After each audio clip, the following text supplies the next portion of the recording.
UFC is going back to Saudi Arabia, and we got a good one. As you can see, Israel Adesanya taking on Imavov. It's a relatively close fight, in my opinion. The betting odds are suggesting somewhat the same, but it is what it is. Let's review the entire fight card, starting with the opening bout. We have Hamdi Abdelwahab taking on Jamal Pokes. Hamdi Abdelwahab is coming off a suspension, a 2-year layoff for performance-enhancing drugs. So that's something we got to keep an eye on. Physically, Jamal Pokes does present a threat to Abdelwahab. Pokes has 5-inch reach advantage, 77 to 72, which is massive, guys. The striking differential is pretty much the same. The accuracy is going to favor Abdelwahab. Abdelwahab also is riding an incredible, powerful, wild hooks, as you can see. Also legs. This guy's a monster. When he throws, he really intends to hurt people. KO win. Coming into Dontel Mace, and Dontel Mace in the first couple of minutes was in a world of trouble because Hamdi just went at it, right? That's what he does. He's a very fast starter, but has a questionable gas tank because it ended up being a split decision win against Dontel Mace, which later got overturned. So that's something to consider because Dontel Mace is a huge physical specimen, but not really a good heavyweight. And same story here. I do reckon that the time away from the cage is going to play a dividend. I am putting stock on it, and therefore I have decided to choose Pokes as my official pick. As you can see here, I have locked that pick in. Now it's a opening fight. It's a pick-em fight. If you guys want to bet this fight, you can. If you are convinced public perception isn't Abdelwahab, but I'm factoring the layoff a little bit harder than most people, and maybe the youth factor, 29 years of age for Jamal Pokes. As long as he can weather the storm early, as long as he can avoid powerful looping shots, as long as he can maybe stuff some defense, stuff some grappling from Hamdi Abdelwahab, because as you can see, his takedown accuracy is really good, 75% for Hamdi. And but the takedown average is favoring. They're kind of almost the same. So as long as we can have this 72% defense shine, which I'm putting stock on, I'm hoping that comes through and everything comes together. The inactivity for Hamdi and the physicality for Jamal, they all clash together, and I think Jamal Pokes might finish Hamdi if he gasses out. And I am going against the narrative, because the narrative, a lot of people are going to be picking Hamdi Abdelwahab. So let's move forward. This one, guys, Bogdan Grad versus Lucas Alexander. I believe that's another close fight. -102, -118, respectfully, on DraftKings right now. And I got to tell you guys the truth here. The truth is, I don't have enough data and I don't have enough confidence. The physicality is favoring Lucas Alexander. Another thing is, you guys know me. You know me how I hate backing debuting fighters here. It just hurts me, guys. It hurts me. Let me go here really quick. Change this. I know Lucas Alexander dropped the ball against Jekka. He got kind of fraud checked, if you will. He went against Joe Anderson Brito, got choked out in round 1. But if you ask me, I like these losses, because with every loss you learn. You know what I'm saying? Now this guy unleashed Bogdan from Austria. I don't know, 83% are picking publicly him, but the line is still the same. I don't like this. This could be a little trap. Maybe I'm overthinking it. For the purposes of this video, I'm slightly leaning on Lucas Alexander, but there's just very low confidence on this one, and therefore, for personally, it's a no picker. It's a skipper for me, because I don't know. It's a volatile situation. Do I back a UFC vet who's been there, who's been yes, finished, but learning, up and coming, age-wise? They are 29 apiece. So there's room for growth for both guys. I don't know. I don't know. The striking is favoring Bogdan Grad. The takedown is favoring. So all the sides are going to Bogdan, but it's his debuting fight. It's how is he going to perform under the bright lights. I don't know. I hate picking debuting fighters. You guys already know that. Therefore, I'm going to leave it for you to decide. I'm leaning slightly to Lucas Alexander, but I'm going to reserve making an official pick because I really don't have a slightest damn clue on this one. I'm just not reading this the way I should to give you guys an honest prediction. So let's move forward. We have Jasmine Jasudavicius taking on Myro Bueno Silva Chitera, former title challenger, where she dropped the ball against Rocky. So I got to tell you off the bat, Jasmine is a very technical fighter. She employs her takedown very well. As you can see, 2.5 takedown average. She uses her physicality. She's usually the bigger girl. Here at women's flyweight, Myra Bueno Silva is dropping down. I believe she stayed at the bantamweight 135 for the couple of her fights. Let me see. Yeah, for I think majority of her fights was Holly Holm. That was bantamweight. Lena Landsberg, was that a flyweight? Let me see. I actually forgot. I can check that right here. It was a bantamweight, so she's been at bantamweight for a while. That's something you gotta consider. The weight cut. She's not over the top. She's still relatively young. Chitara, she's 33 years old. She's actually younger than Jasudavicius. Jasudavicius is 35. So 35 is that iffy number. The number in MMA, especially women's MMA, they kind of like, once they're done, they're kind of done. Now, Jasmine is slightly bigger, 5'7" to 5'6", 1-inch reach advantage. Striking differential is going to favor Chitara here, and the submission is going to favor Chitara. So even if she gets taken down by Jasmine Jasudavicius, I personally think Chitara has enough tools to kind of slender, and it's just recurring theme with Jasmine Jasudavicius. She seems to drop the ball in her most important fights. So she dropped the ball against Tracy Cortez, and that was kind of like the litmus test going from fighting these like little barrel, bottom of the barrel to kind of moving up. So I believe this is another opportunity for us to possibly go against Jasmine Jasudavicius and take Myra Bueno Silva. Now, I am reserving the pick contingent that she makes the weight and she looks good on the scale, because that is a scary proposition, because the girl's been on bantamweight for quite a while and she's kind of a thick girl, so she is carrying a lot of mass on her. So let's see how she looks. Public perception has Jasmine Jasudavicius at 77%. Perfect way to fake the public and go against the narrative and possibly back the dog here. So she's up against the ropes. She lost to Rocky via unanimous decision. That was a 5-round fight. She got pieced up by Macy Chiasson, had a nasty gash on her eye. I don't foresee Myra Bueno Silva losing for the third time, but it is a drop down in weight, so that is something that you really have to consider here. Therefore, I am officially choosing Bueno Silva. As you can see here, that pick is locked in. Money line. She is currently a really nice dog, guys. And I believe I'm not the only person picking Myra Bueno Silva, so don't call me crazy. So plus 215, very, very juicy. She started as a minus 120. She has been completely wrote off.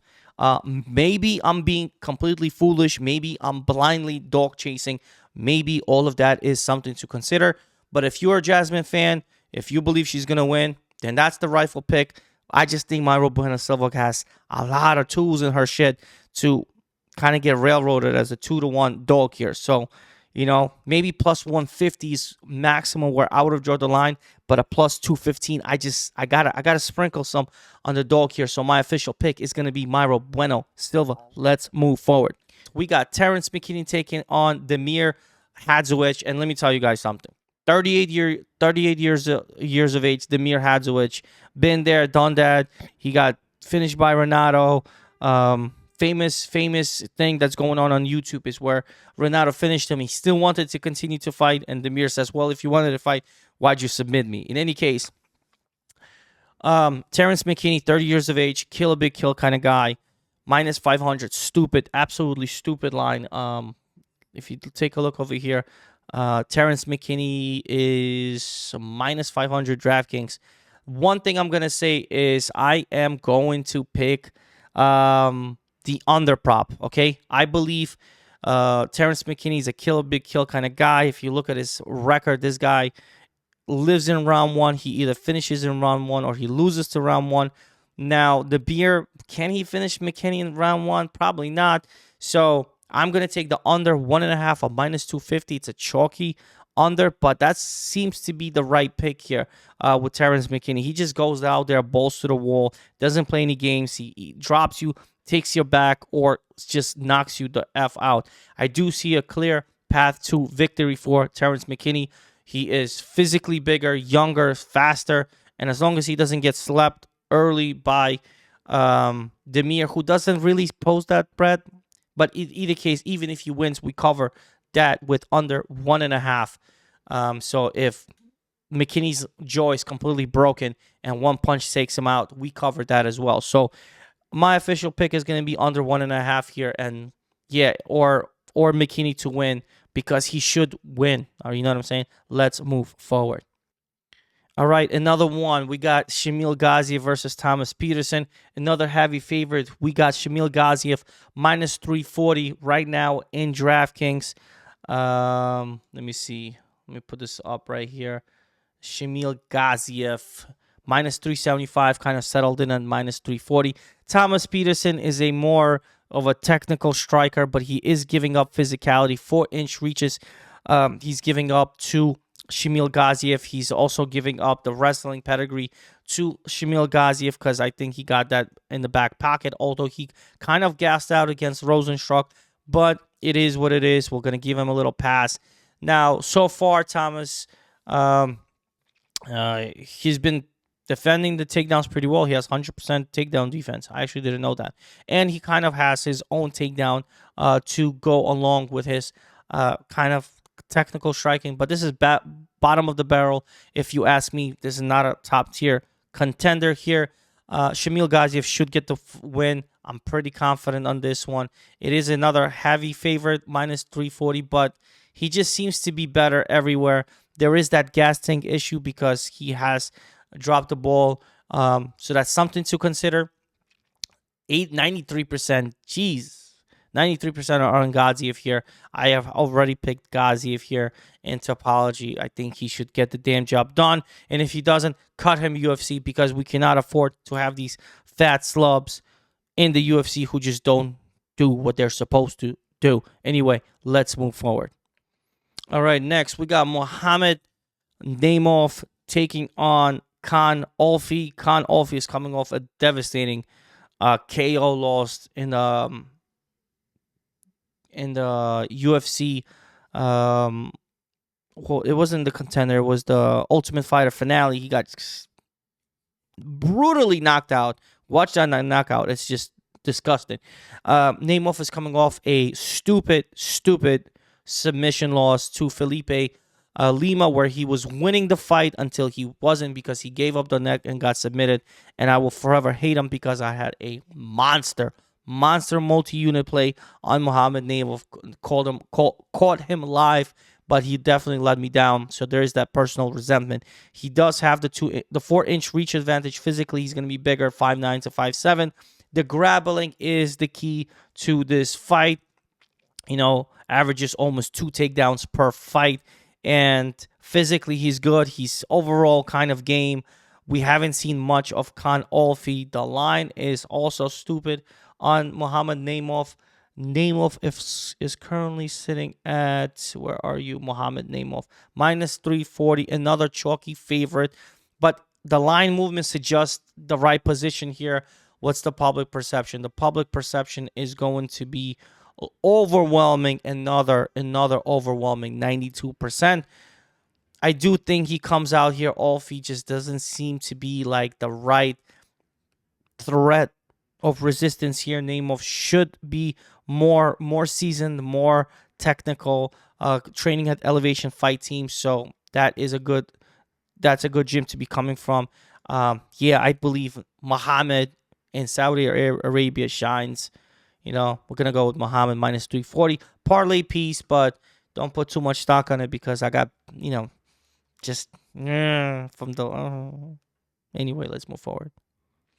All right, prelims are done. We are now in the main card. Fariziem versus Mike Davis. I was backing Fariziem in his last fight against Matt Farola. He got the job done via devastating knee to the face, killed that dude. Mike Davis, though, he has a lot of path to victory. He's pretty much good everywhere. He's good everywhere. I know these stats. I think these stats are just trash. Let's go over here. Right here. These are much more seasoned stats. I think they're pretty good. 5.35 striking to 2.92. That's much better for Mike Davis. The accuracy is favoring Fariziem. He's very long and rangy for his weight class, so that's something to consider. He has the reach advantage here. The takedown is going to be favoring Mike Davis, and Fariziem, although has good defensive ability in the grappling, Mike Davis just seems to know how to get people down. And although he is extremely inactive, he only fights like once a year. He had 2 fights in 2019, 1 fight in 2021, 1 fight in 2022, had no fights in 2023, had 1 fight in 2024 against Natan Levy, and he won via submission round 2. So very, very inactive. But when he is active, he's winning these fights. His last loss was 2019 to Gilbert Burns, and I believe that was at 155 back when Gilbert Burns was at 155.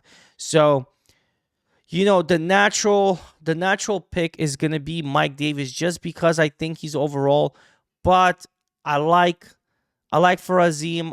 This is his second chance in the UFC. So he really doesn't have time to play games here. He got to win. What's his name? The Smile Killer. Another French fighter here. So I'm actually going to go with Farazim. Is he a dog? Let me see. Farazim. He is going to be a dog. A plus 114 small dog here. The lines have it 65-35. I'm sorry, not the lines, the public perception, which I really don't understand this. Sometimes the lines go with the public perception. Here's, as you can see, people are picking Farazim 65%. The lines are telling me otherwise. Is this something we don't know? Is it a trap? I wouldn't put too much stock on the Smile Killer here, but being younger, getting a second chance at the UFC, coming off Killcliff FC. I think he has the tools. He's long, rangy, has he could do everything. You know what I'm saying? So I am going to go and back for Farazim. But Beast Boy, Mike Davis, man, like I said, he just scares me because he's really well-rounded. He got the tools in the shit. To get this fight done. Like I said, extremely inactive, but when he gets the job done. So that's something to consider. I think the difference would be if Farazim can stop the takedowns and out-volume Mike Davis and maybe sketch out a decision. I have picked Farazim here on Topology. Yeah, let's move forward. All right, next fight, we got Said Nurmagomedov versus Vinicius Oliveira, and I'm going to go against the grain here. There is a huge misconception here. This is not your typical Nurmagomedov. He is not related to Nurmagomedov. He's not the Nurmagomedov Khabib, even though he comes from the same area. Makhachkala probably trains with them, but no family relations. Don't get it confused. This is a generic Nurmagomedov, and he has been known to drop the ball. He lost to Jonathan Martinez, got completely violated with the leg kicks, and Jonathan Martinez did a great job stuffing his takedowns here. I mean, overall, he is a really good technical fighter. He has the wrestling, he has the submission. He has a pretty good 18-3 record. But I love me Vinicius Oliveira. I love this dude. This guy is lock dog. He is 21-3. 29 years of age, younger. He's physically matching Said Nurmagomedov, who kind of likes to bully people in the bantamweight division. He's coming off a really good win, Vinicius Oliveira, against Ricky Simone. And you can say whatever you want. I do put a lot of stock on Ricky Simone, 32 years of age, American top team from Portland. So, a once top tier contender. He dropped the ball against Song Yudong, Mario Batista, and now Vinicius Oliveira. So he's on a massive skid. He got a fight against Javid Bashrat, who most likely going to beat him, and then he's out. But at one time, as you can see, he was really putting in, he was putting in work. He's been in the UFC for quite some time, back since 2018. He has notable wins. He beat Merab Dvalishvili versus via technical guillotine. Montel Jackson, Ronnie Yaya, lost to Rob Font, lost to Uriah Faber, Ray Bork, Brian Kelleher, Rafael Asansao, Jack Shore. So he was making noise, guys, and he was finishing these dudes too. So good win for Vinicius Oliveira. And until he lets us down, because he's currently undefeated in UFC, until he lets us down, I'm going to be team Vinicius Oliveira because, well, he's just tough, guys. I do like his spirit. He fights like he has nothing to lose. And I love fighters like that. The significant strikes, he's going to be piecing Said Nurmagomedov. So if Said cannot stop Vinicius Oliveira, the only thing that scares me is Vinicius Oliveira got taken down by Bernardo Sopaj. So if Bernardo Sopaj can take him down, I'm scared he might not be able to withstand Said Nurmagomedov. But even then, I hope Said Nurmagomedov gets gassed out, because now that name is not looking scary. And even if you're, before you heard Nurmagomedov and you started, shivering. Now, lately, that camp's been looking kind of iffy, They've been looking kind of iffy. Umar Nurmagomedov getting violated by Merab. Paul Hughes violating Usman Nurmagomedov. Arguably, I would say at best a draw, because, I don't know, that unanimous majority decision win for Usman looks kind of iffy, if you ask me. I don't think that's happening in the States if it wasn't, on their side of the world. So I'm going to go Vinicius Oliveira. I hope I'm right. I like his mentality. I like his approach. His gas tank seems to hold up to 3 rounds. And with these boys, Said Nurmagomedov, the only way to beat him now is outlast them. That's the game. It's been you gotta make them tired, okay? Because they like to make people tired. Now you gotta make them tired. So I believe Vinicius should have enough in his gas tank to outlast Said Nurmagomedov. So I'm gonna pick Vinicius Oliveira. Not the most confident pick here, but it's a pick that I already played, that I already picked. So yeah, that's kind of where I stand on this one. Let's move forward. Alrighty, up next, Sergey Pavlovich versus Jairzinho Rozenstruik. I'm going to keep it simple, man. I like Sergey Pavlovich. I think this is a good bounce-back win for him. Jairzinho Rozenstruik, he's coming off 2 wins back-to-back. But yeah, Jairzinho Rozenstruik just someone that's really, really known for dropping the ball when it counts. And this is a fight that it counts. Sergey Pavlovich, former title, challenger against interim title challenger against Tom Aspinall. But, at this point, it just seems Tom Aspinall just killing dudes left and right. So, where does Sergey stand? He opened up minus 192, and he has been completely bloated up to 3-1 favorite, minus 310. I'm going to have to agree.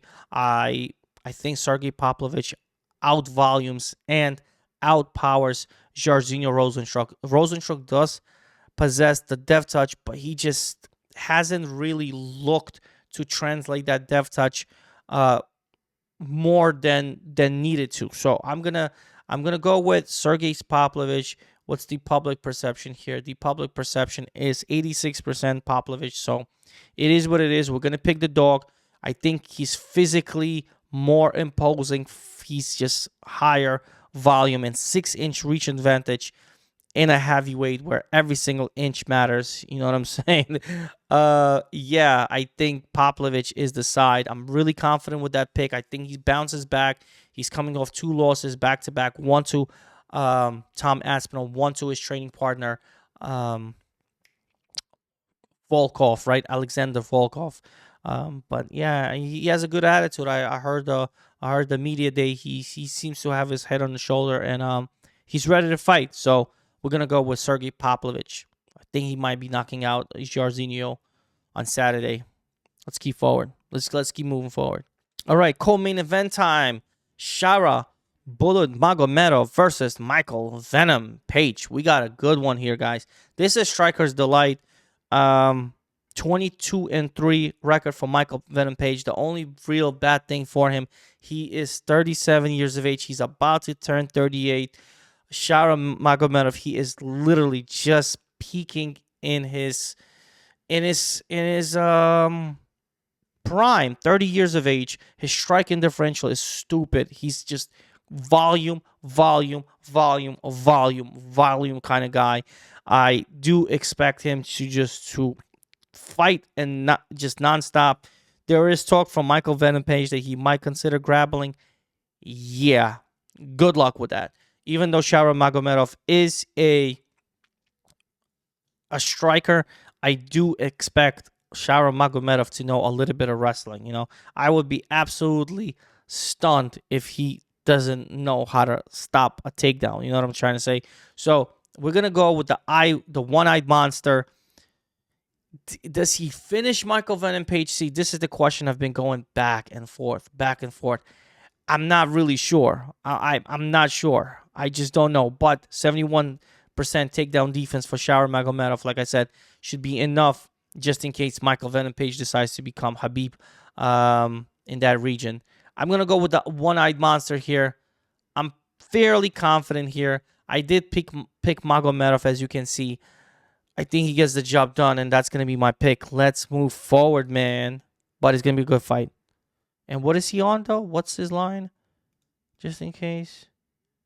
Shara is minus 200. Started as a dog. Flip to minus 200. If you're going to play him, you might as well play him now. Because I reckon minus 220, minus 225-ish. Creeping 230 come fight day. I think this just money's going to keep going and going. So I do think the one-eyed monster, you know, he's really good for the UFC. They want him to win. It is going to be a striking delight. So something to definitely consider. But we're going to go with Shara here. Let's move forward. Finally, main event of the evening. Israel, the last style bender, Adesanya versus Nasruddin Imavov, the sniper. I think that's his name. Because that's what I've been calling him. So he better be the sniper. Let me see. Is he the sniper? He is the sniper. He is. All right. You guys by now should know who Israel Adesanya is, who Nasruddin Imavov. We don't need this nonsense. We do need to see and track the line movement just for those of us trying to take some betting action. Israel Adesanya started off minus 130. He's now edging the 155, 162 line via DraftKings. There is money coming on him. One thing I gotta tell you from the interviews, from the media day, you do see the passion in Israel Adesanya's eyes. You do see the urgency to win. He totally understands his position. He's 35 years of age. He's not getting younger. Nasruddin Imavov is that fighter coming up, 29 years of age. He's having tough battles as well. This is what his either second or third, headliner. It's somebody that they're pushing from France. He has the physical tools. He's very powerful. Doesn't throw volume that much. That's one thing I do have something against Nasruddin Imavov. And we can go over that. Although here it's actually more than Israel Adesanya, but I don't know. I don't know about these statistics. In any case, 5-inch reach advantage for Israel Adesanya. He uses his God-given physicality to his advantage.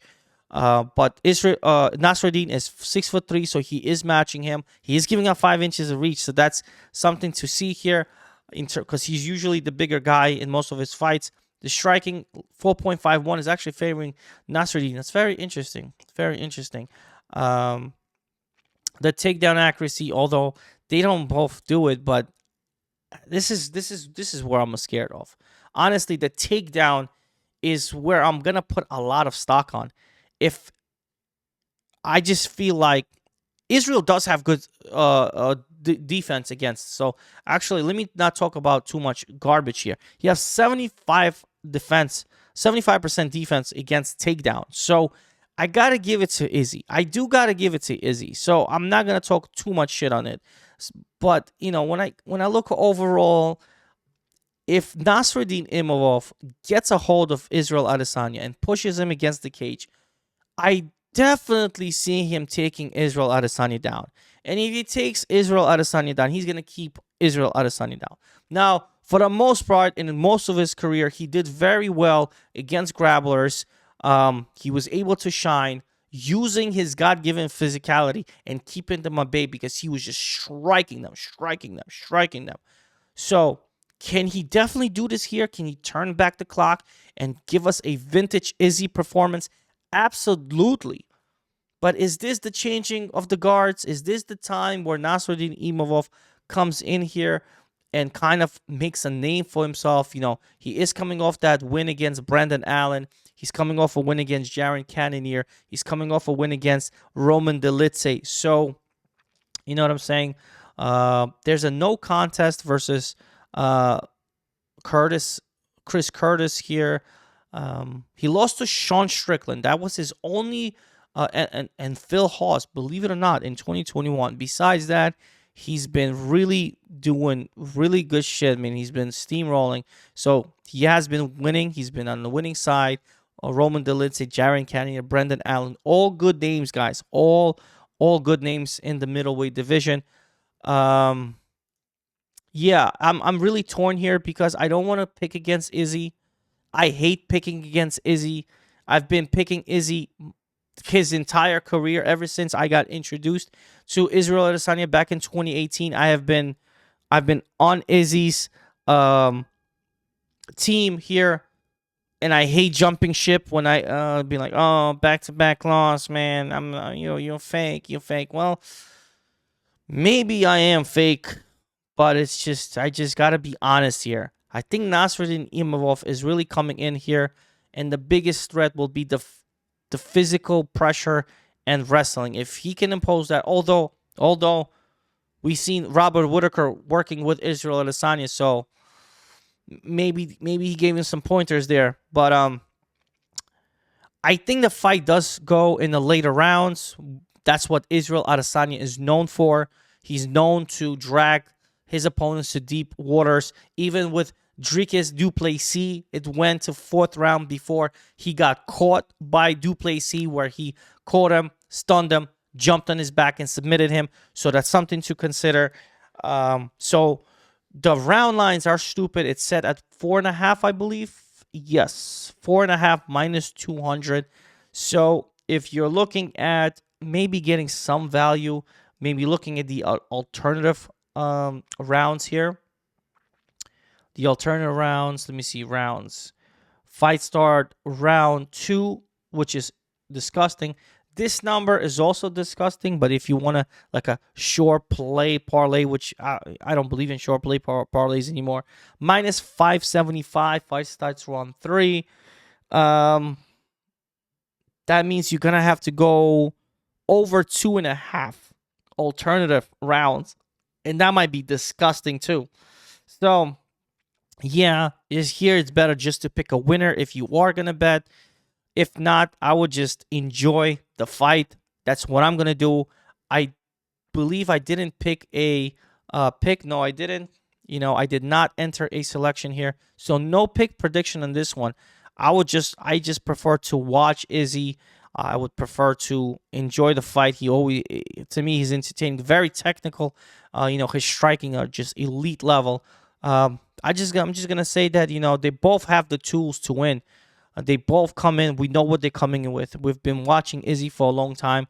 Nasruddin is no stranger to the game. He's been there since the early 2000s. So Nasruddin Imavov, I think he's a really good fighter. He's very confident in himself. That's something to remember. He's very, very confident. So we could possibly be looking at the changing of the guards. They both have what it takes. That's why the lines are the way they are. Minus 160 to Izzy. And I think this is the most closest odds in terms of what I was pricing them and what the odds actually reflect. This is exactly where I would be. A lot of obviously love from the public perception for Israel Adesanya here. But yeah, it's gonna be a good fight, guys. It's gonna be a good, entertaining Saturday. It's not a night, so make sure you guys wake up early to watch these fights. Yeah, that's it for me. Like and subscribe. Comment down below if you agree with my picks and predictions. And don't bet too much money and have a good and splendid Saturday. God bless. See you next time. I'm out of here.